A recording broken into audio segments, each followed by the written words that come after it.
Assalamualaikum warahmatullahi wabarakatuh.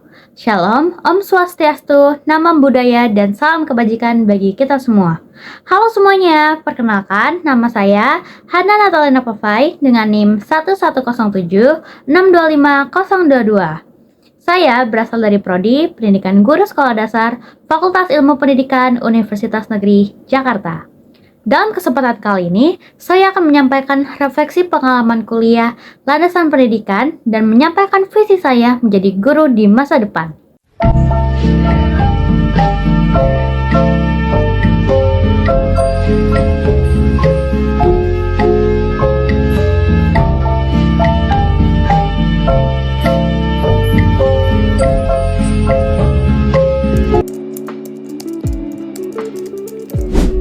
Konsep atau teori yang paling berkesan bagi saya adalah pendidikan karakter. Mengapa? Karena saya merasa bahwa konsep pendidikan karakter ini menjadi konsep yang paling dekat dengan realitas pendidikan di lapangan. Di mana selama ini pendidikan di Indonesia hanya dipahami sebatas pencapaian akademik. Misalnya seorang anak akan dikatakan berhasil jika mendapatkan nilai A di matematikanya.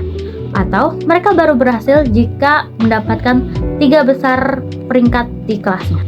Memotivasi anak untuk mendapatkan nilai bagus dan peringkat yang tinggi di kelas itu memang bagus. Namun melalui pembahasan pendidikan karakter ini, saya mulai menyadari bahwa tidak cuma pencapaian akademik, tetapi melalui sikap, nilai, dan kebiasaan, justru hal itulah yang memiliki dampak jangka panjang dan jauh lebih besar dibanding sekadar kemampuan kognitif. Contoh konkretnya yang paling terasa di saya tuh adalah ketika dibahas bagaimana guru tuh tidak cuma menyampaikan materi atau ilmu-ilmu, tetapi guru juga memiliki peran sebagai teladan. Misalnya, guru yang menanamkan nilai kejujuran itu tidak bisa hanya melalui ceramah atau penyampaian saja, tetapi harus juga dilakukan dalam kehidupan sehari-harinya. Misalnya, seorang guru harus bersikap adil saat penilaian, harus mengakui kesalahan juga ketika ia melakukan kesalahan, dan juga harus menghargai pendapat seluruh siswanya. Dengan hal ini, anak-anak akan melihat secara langsung dan anak-anak bisa menirunya dalam kehidupannya juga. Kegiatan pembelajaran yang paling berdampak bagi saya adalah ketika sesi tanya jawab setelah presentasi. Karena menurut saya dengan diskusi setelah presentasi itu membuka otak saya untuk kritis dalam mengatasi masalah-masalah yang mungkin saja bisa terjadi dalam kehidupan nyata dan mencari solusi untuk menyelesaikan permasalahan tersebut. Dan dari diskusi juga saya melatih kemampuan untuk mendengarkan dan menghargai pendapat orang lain.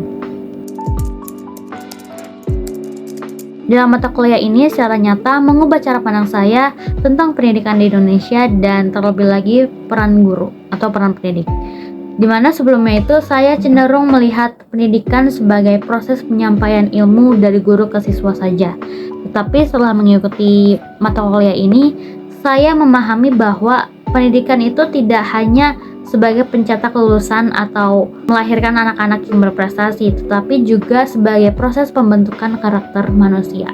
Dari pengalaman belajar tentang landasan pendidikan, saya menyadari bahwa pendidikan itu memiliki tanggung jawab moral yang besar, di mana setiap keputusan, cara berbicara, dan cara memperlakukan peserta didik dari guru itu dapat meninggalkan dampak yang sangat besar dan juga jangka panjang.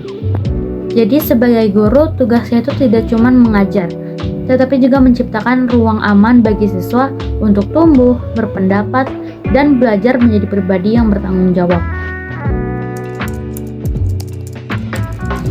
Pendidikan ideal di Indonesia menurut saya itu bukan hanya sekedar soal nilai akademik yang tinggi, tetapi juga tentang membentuk manusia yang utuh.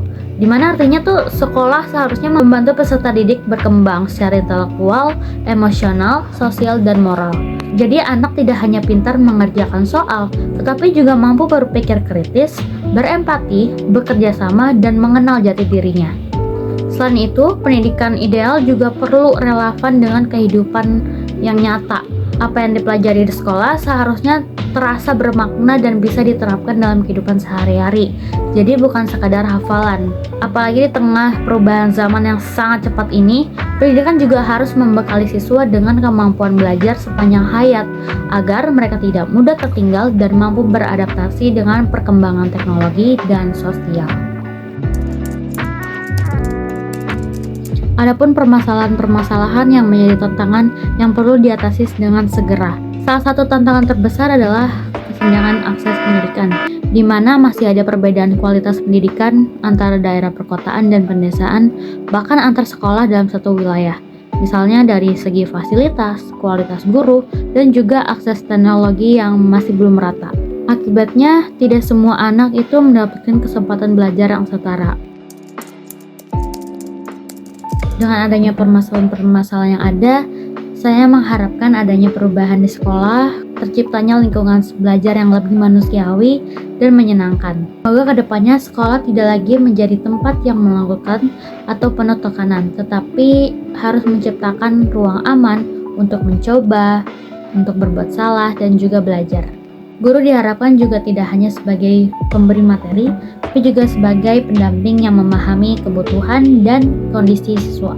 Perkembangan kurikulum pun juga diperlukan agar lebih fleksibilitas dan juga relevan, di mana kurikulum sebaiknya memberi ruang bagi pengembangan minat dan bakat bagi siswa, sehingga tidak perlu padat hafalan dan juga lebih menekankan pada pemahaman, pemecahan masalah, serta proyek nyata.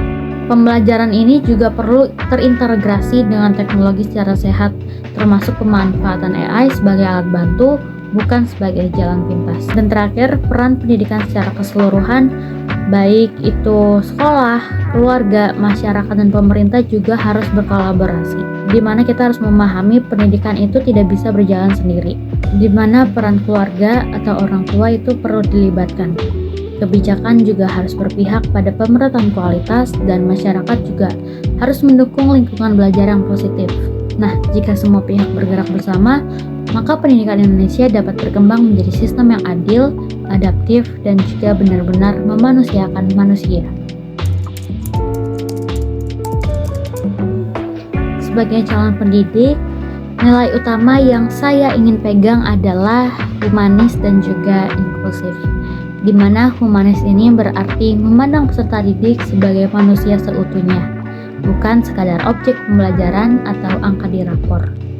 Nilai inklusif dan juga keadilan sosial juga menjadi sebuah komitmen bagi pribadi saya, di mana saya ingin menjadi guru yang tidak membeda-bedakan siswa berdasarkan kemampuan akademik, kondisi ekonomi, maupun karakter pribadi.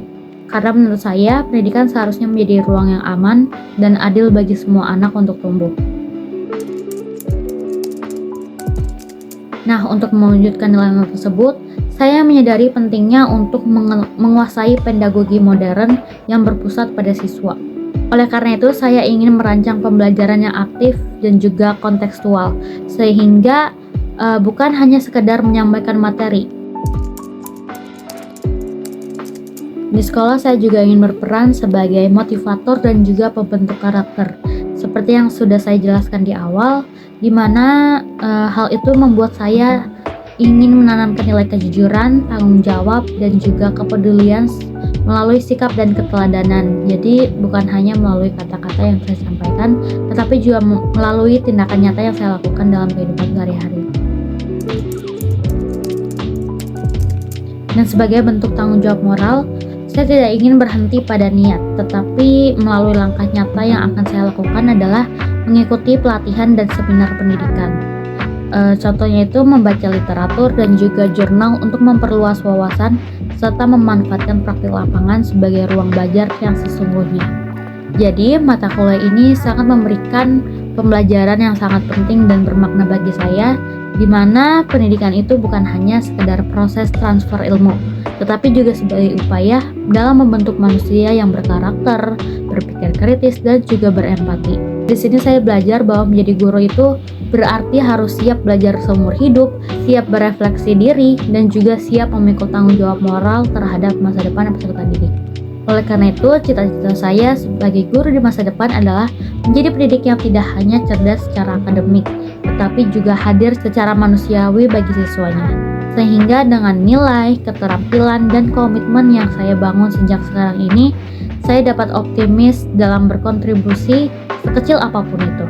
Sekian dari video saya. Wassalamualaikum warahmatullahi wabarakatuh.